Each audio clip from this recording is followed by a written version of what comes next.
रक्षाबंधन जवळ आलेली आहे आणि सणासुदीमुळे बाजारात मिठाई झालेली आहे महाग।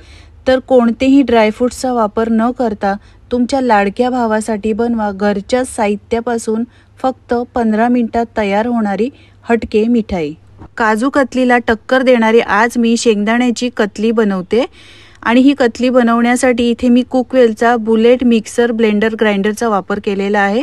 तुम्हाला जर हा मिक्सर ब्लेंडर ग्राइंडर घ्यायचा असेल तर कमेंट करा, तुम्हाला लिंक भेटून जाईल।